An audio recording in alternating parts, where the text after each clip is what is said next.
सभी दर्शकों को सादर जय भीम। मैं आरडी भारती और आप देख रहे हैं बिहारी सुल्तान।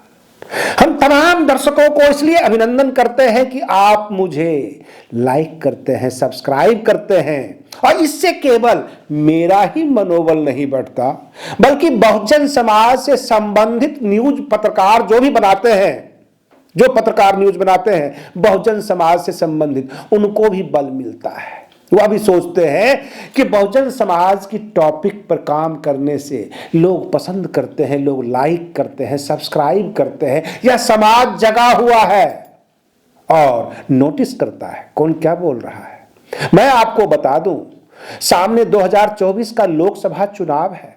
आपके सामने इंडिया गठबंधन गूंज रही है, लेकिन देश में और भी बहुत कुछ घटनाएं घट रही है। चाइना की ग्लोबल टाइम्स ने प्रधानमंत्री नरेंद्र मोदी की वाहवाही कर दी, प्रशंसा कर दी।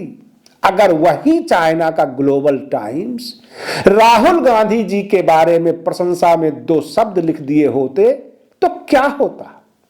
बस हमारे दर्शक ही जवाब दे पाएंगे बेहतर। और रही बात ये, आरएसएस के कार्यालय में चाइना के डेलीगेट क्यों गए? वो तो कहते हैं कि हम टूरिस्ट प्लेस समझ के पहुंचे थे। ऐसा क्या घटना हो गई? अगर वही चाइना के डेलीगेट कांग्रेस के कार्यालय में पहुंच जाते तब कितना हंगामा होता इस मीडिया के जरिए। रही बात ये, बहुजन समाज के नेता अगर कहीं पहुंच जाए, किसी भाजपा के लीडर से मेल मुलाकात हो जाए तो बड़ा न्यूज बनता है।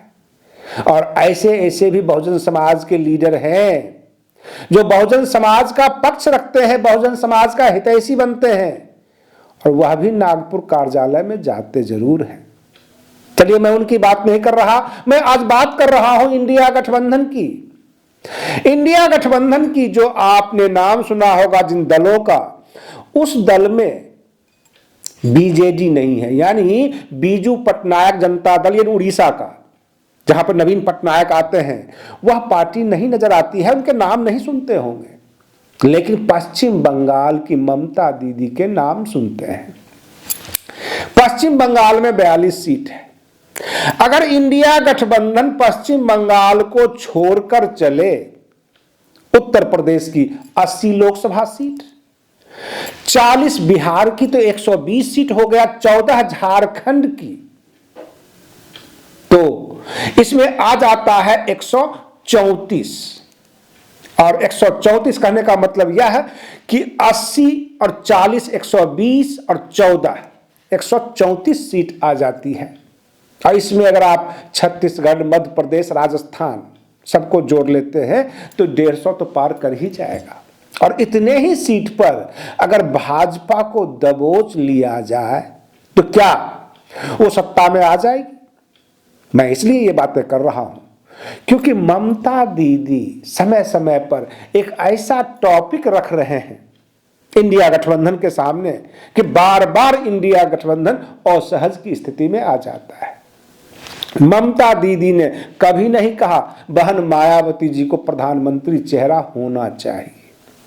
वो ये भी नहीं कह रही हैं कि नीतीश कुमार इंडिया गठबंधन के संयोजक बने। और रही बात ये कि नीतीश कुमार तो बिल्कुल आग के ऊपर घी का काम कर रहे हैं। आने वाले 17 तारीख को जो कॉमरेड ज्योति बसु हुआ करते थे पश्चिम बंगाल के मुख्यमंत्री, उनकी पुण्यतिथि पर पहुंच रहे हैं पश्चिम बंगाल यानी कोलकाता में। सीपीएम और तृणमूल कांग्रेस आपस में एक कड़े दुश्मन की तरह है, टक्कर में है, और वहां पहुंचेंगे नीतीश कुमार सीपीएम की सभा में।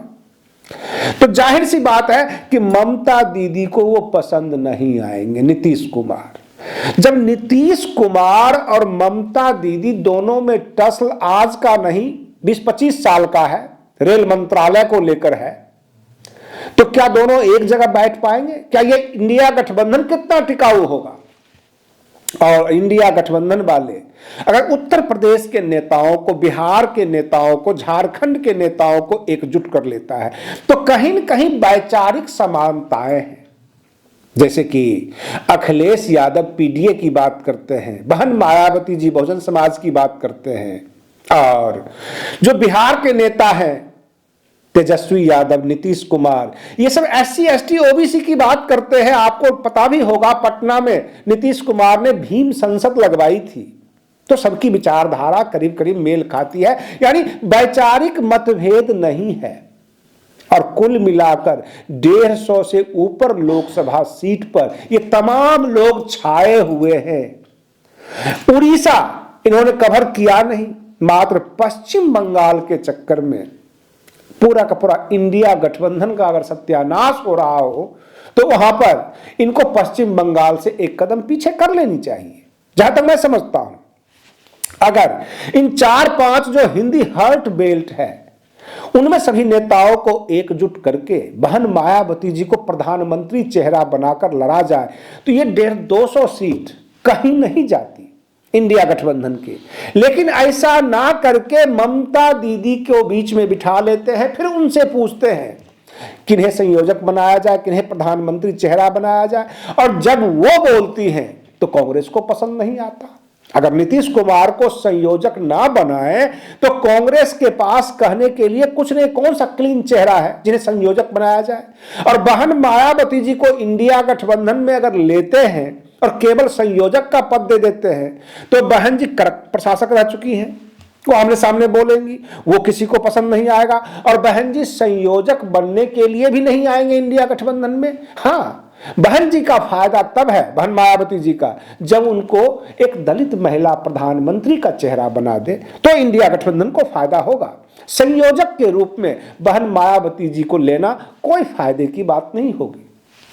रही बात बाकी नेता, चाहे वो अखिलेश यादव हो, तेजस्वी यादव हो, अरविंद केजरीवाल हो, यह सब के सब राजनीतिक तौर पे और उम्र के हिसाब से भी जूनियर नजर आते हैं।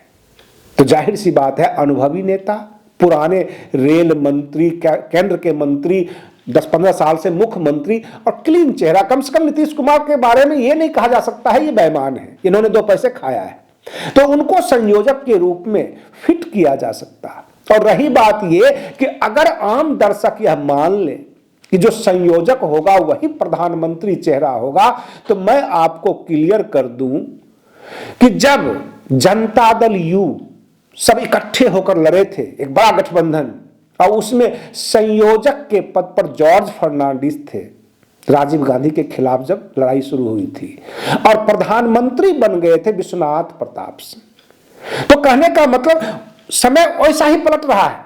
अगर संयोजक नीतीश कुमार बनते हैं और प्रधानमंत्री चेहरा बहन मायावती जी बन जाते हैं तो जो सामने सत्ता पे बैठी हुई है, जो निरंकुश शासन बैठी हुई है, जो किसी को चलने नहीं दे रही है, उससे निजात पाया जा सकता है।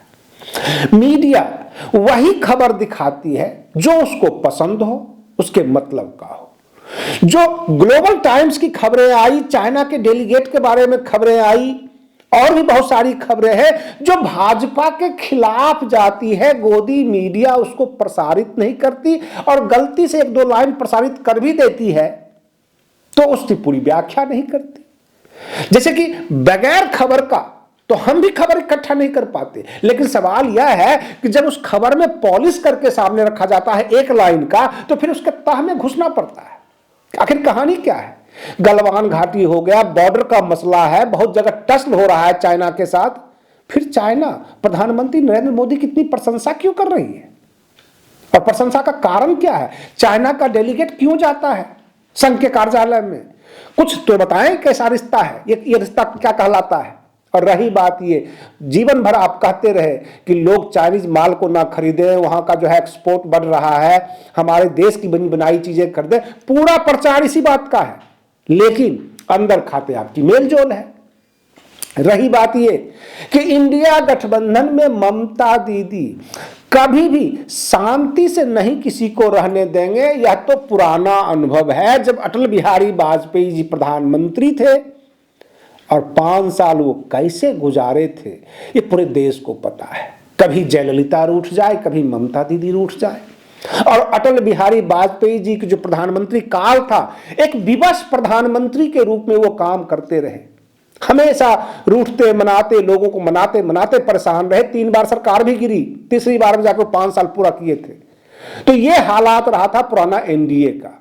रही बात ये कि अगर बात आप करते हैं एससी, एसटी, ओबीसी, माइनॉरिटीज की, आप बात करते हैं कि जो केंद्र की योजनाएं हैं वो इन वर्गों तक नहीं पहुंच पाती है, हमें देश में शिक्षा का जोरदार तरीके से प्रचार प्रसार करना है, बच्चों में, युवाओं में रोजगार बांटनी है, जो चीजों की कीमत आसमान को छूती जा रही है उस पर कंट्रोल करना है, आम लोगों को राहत देनी है। अगर इन तमाम चीजों की बात करते हैं तो आपका ये 3-4 राज्यों के नेताओं को मिलाकर आपका एक मजबूत गठबंधन होता है और वहीं से भाजपा को शिकस्त दिया जा सकता है।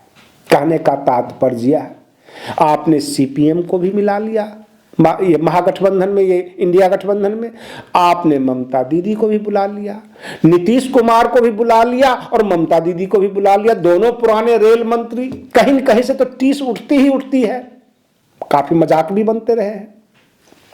कोई एक दूसरे को आगे बढ़ता हुआ कैसे देख सकता है।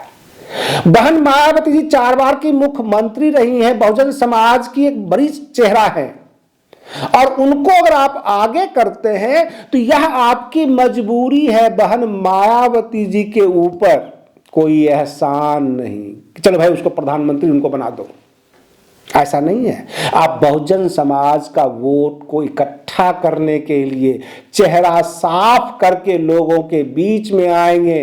हमने डिप्रेस क्लास को प्रमोट किया है कि बहन मायावती जिस देश की प्रधानमंत्री बने।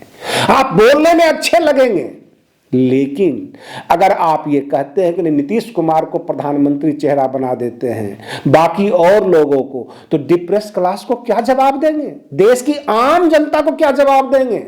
आज के लिए बस इतना ही। आप बने रहिए बिहारी सुल्तान चैनल पर। हम फिर मिलते हैं अगले वीडियो में, तब तक के लिए धन्यवाद।